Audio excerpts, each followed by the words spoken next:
Hi అండి, welcome to my channel Sushila's creations అండి. First time నా ఛానల్ చూసిన వాళ్ళు అయితే తప్పకుండా సబ్స్క్రైబ్ చేసుకుని లైక్ అయితే చేయండి, కామెంట్ అయితే పెట్టండి. సో ముందుగా అయితే నేను ఈ బౌల్లోకి వేసే పచ్చడి ఏంటి అనేది మీ అందరికీ అర్థం అవ్వాలంటే ముందు మీరు ఏమనుకుంటున్నారో గెస్ చేసి ఇమీడియట్గా కామెంట్లో అయితే పెట్టండి. చింతకాయ పచ్చడి అనుకుంటున్నారా లేకపోతే ఇంకేమనుకుంటున్నారో అనేది నాకైతే క్లియర్గా కామెంట్లో పెట్టండి. సరే వీడియోలోకి అయితే ముందు వచ్చేద్దామండి, చూసేద్దామా. ఇదిగోండి చక్కగా రెడీ అయిపోయిందండి పచ్చడి. ఎంత అంటే మంచి స్మెల్, టేస్ట్ చూద్దామా, ఉప్పు సరిపోయిందేమో. ఓకే, సూపర్ సూపర్ ఎమ్మి, వేడన్నంలో సూపర్ ఉంటుంది. ఈ పచ్చడి ఏంటి దేంతో చేశాను ఇంకా ఎందుకు ఆలస్యం చూసేద్దాం, వచ్చేసేయండి. ముందుగా అయితే ఇంట్లో కాకరకాయలు అయితే ఉన్నాయండి, లోపల మధ్యలో ముదురు గింజ ఉన్నంత వరకు అయితే తీసేసి ఈ విధంగా చక్రాల్లో అయితే చేసుకున్నాను. కాకరకాయలతో పచ్చడి అంటే కాకరకాయలు వేయిస్తారు, బాగా నూనె పట్టిద్ది అని అనుకోవద్దు. చూసారా, ఈ గింజ లేతగా ఉంది కాబట్టి పర్లేదు, ముదురుగా ఉన్న గింజలు అయితే నేను తీసేసాను అనమాట. ముందుగా అయితే స్టవ్ ఆన్ చేసుకుని నూనె అయితే నేను పెట్టట్లేదండి, వాటరే కొంచెమే ఉన్నాయి, ఒక 2 గుప్పలే ఉన్నాయి కాబట్టి వాటర్లో బాగా మసులుతున్నప్పుడు చక్కగా ఈ కాకరకాయలు వేసి, అది కూడా చేదు వాసన పోవటం కోసం కొంతమంది తినరు కాబట్టి మరి హెవీ వాటర్లో కాకుండా మునిగేంత వరకు వాటర్ వేసి కొంచెం ఉప్పు పసుపు వేసి, ఇష్టమైతే చింతపండు వేసుకోవచ్చు లేకపోతే లేదు. ఉడికేటప్పుడు దీన్ని అయితే కొంచెం చక్కగా ఉడకనిద్దామండి. ఇదైతే షుగర్ పేషెంట్లకి చాలా మంచిదండి. చూసారా, ఇవన్నీ ముదురుగా ఉన్న గింజలు ఇలా తీసాను అనమాట, లేతగా ఉన్నాయి ఉంచేసాను. షుగర్ పేషెంట్లే కాదండి, కడుపులో ఏదైనా పురుగుంది అని అనుమానం ఉన్నా సరే పిల్లలకైనా సరే కొంచెం నెయ్యి వేసి ఇది వేసి కొంచెం ఇష్టమైతే ఉత్తపప్పు వేసి కలిపి ఈ 2 కాంబినేషన్తో పెట్టినా కూడా వాళ్ళకు కూడా హెల్త్కి చాలా మంచిదండి. కాకరకాయ అమ్మో అని చెప్పకండి, చెప్తే తినరు, చెప్పకుండా చేసి పెట్టండి. మా ఇంట్లో అయితే నేను చెప్పనండి కాకరకాయ అని చెప్తే తినరు వాళ్ళు, మొత్తం అయిపోయాక చెప్తా అవునా టేస్టీగా ఉందనుకుంటారు. ఇదిగోండి అయితే ఉడికిపోయింది, చూసారా చక్కగా ఉడిపోయింది. అయితే తీసుకొని ఇలా చల్లారి పెట్టడానికి ఒక పన్నెండు అయితే తీసుకున్నాను. ఇప్పుడు దీంట్లోకి ఏమేమి వేసుకోవాలి, ఏమేస్తే పచ్చడిలా మారుతుంది అనేది తెలుసుకుందామా. అయితే ఇంకెందుకు ఆలస్యం, వచ్చేసేయండి. ఇదైతే ఈ విధంగా ఉడికినవన్నీ తీసి నీట్గా పక్కన పెట్టుకున్నానండి. సో ఇప్పుడైతే దీంట్లోకి ఏమేమి కావాలో అవన్నీ అయితే నేను ముందుగా రెడీ చేసుకుని అయితే పెట్టేశానండి. ముందైతే బాండీ పెట్టేస్తున్నాను. ఆ బాండీ శుభ్రంగా వేడెక్కాక స్టవ్ ఆన్ చేసుకుని అది బాండీ అయితే పెట్టేశాను.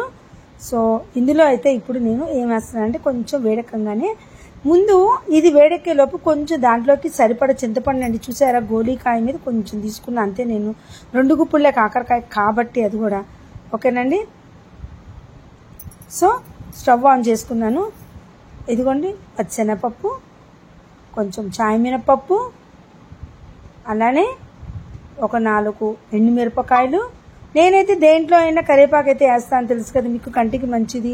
ఇట్లా అన్నా వేసేస్తానండి, ప్రతి దాంట్లో అయితే వేస్తానండి. ఎండుమిరపకాయలు కారంగా ఉన్నాయి కాబట్టి కొంచెం చాలండి, ఆ పప్పులు కమ్మదనం తగిలితేనే తినగలరు. కారం ఎక్కువైతే కారంగా ఉందని ఒక్క రవ్వ వేసుకుని చాలనుకుంటారు. కమ్మదనం ఎప్పుడైతే ఉంటుందో పచ్చడి కూడా కొంచెం ఎక్కువ తినడానికి ఇంట్రెస్ట్ చూపిస్తారనమాట. సో నేను అందుకే పప్పుల కారం ప్రిఫర్ చేశాను అనమాట. ఉట్టి ఎండుమిరపకాయ కారం కాకుండా పప్పుల కారం ఎందుకు ప్రిఫర్ చేశానంటే దీంట్లో అయితే ఇప్పుడు నేను నూపప్పు కూడా వేస్తానండి. నూపప్పు వల్ల టేస్ట్ పెరిగిద్ది అనమాట. తప్పకుండా అయితే నూపప్పు మిస్ అవ్వకండి. నూపప్పు వేయించేటప్పుడు ఒక్కొక్కసారి పప్పు ఏగితే పైకి ఇలా ఎగురుతాయి, టెన్షన్ పడద్దు మీరు. పొయ్యి చుట్టూ కూడా పడతాయి అంటే ఏగాను నన్ను దింపండి అని అర్థం అని అది చెప్తున్నట్టు లెక్క. దానికి నోరు లేదు కదా, అలా చెప్తుంది అనమాట. సో కొంచెం ఒక 4 ఎల్లిపాయ రెబ్బలు కూడా వేసుకున్నాను. ఇవన్నీ అయితే మంచిగా ఇలా వేయించుకుంటున్నాను. లాస్ట్లో అయితే నేను కొంచెం ఇంగు కూడా వేసుకుంటానండి.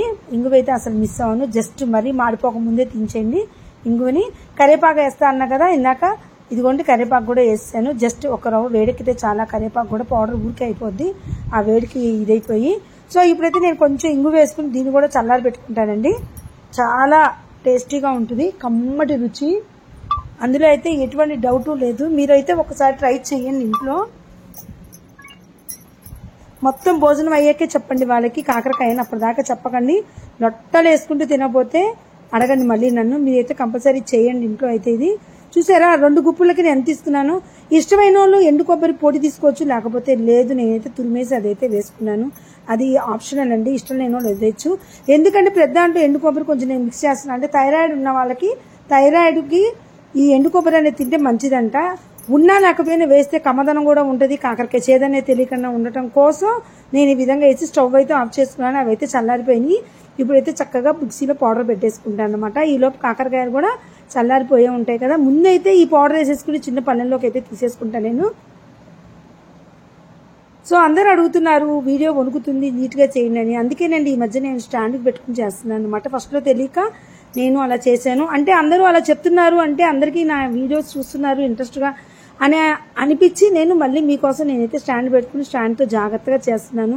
మళ్ళీ స్టవ్ దగ్గర పెట్టుకుంటే ఎక్కడ వేడి తగిలిద్దాం అని భయం అనమాట. కొంచెం దూరంగా పెట్టుకుని ఈ విధంగా చేసుకుంటున్నాను ఫ్రెండ్స్. ఇంకా ఏదైనా తేడా ఉంటే చెప్పండి, నేను మార్చుకుంటాను.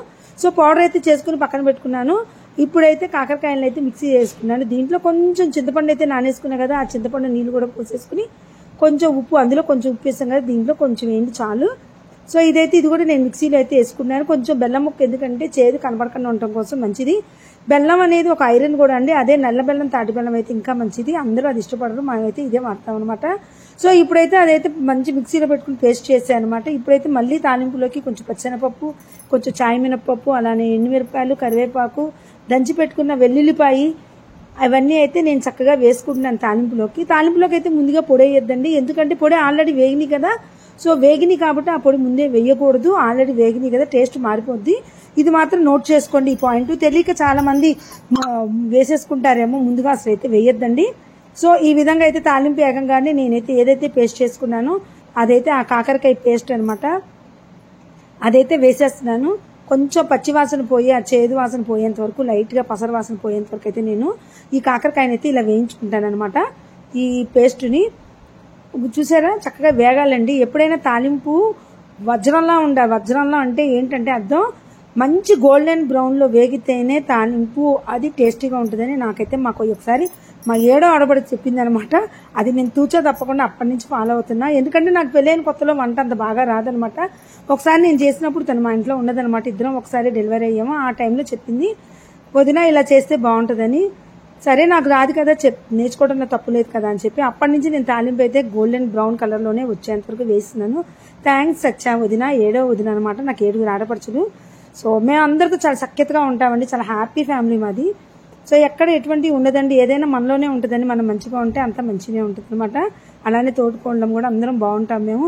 సో ఇప్పుడైతే ఇది వేసే కదా తాలింపులో, ఇదైతే పచ్చివాసన పసరు వాసన పోయేంత వరకు అయితే ఈ విధంగా వేయించేసుకున్నాను. ఇది బాగా వేగాక ఆ పసర వాసన ఆ వాటర్ అంతా పీల్చుకున్నాక ఈ పౌడర్ అయితే ఏదైతే రెడీ చేసి పెట్టుకున్నానో ఆ పౌడర్ని అయితే వేసుకుంటా బాగా వేయించండి. చక్కగా మంచి స్మెల్ అయితే వస్తుంది ఈ పౌడర్ వేయంగానే.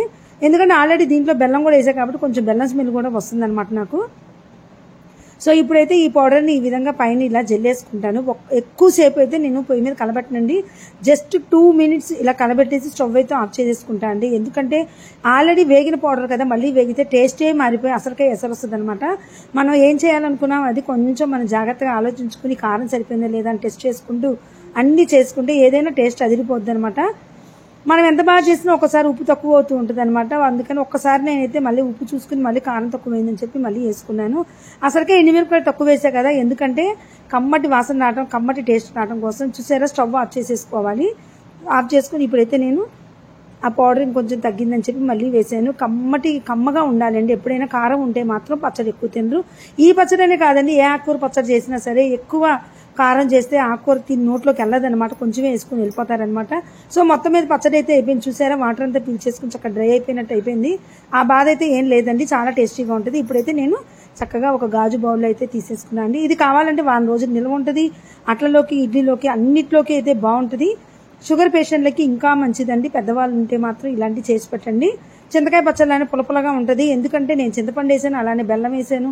చేదు పోవడం కోసం చింతపండు నీళ్ళలో వార్చాను కాబట్టి పులపులగా కూడా ఉంటుంది. కాబట్టి ఎక్కువ చేదు ఉండదు కాబట్టి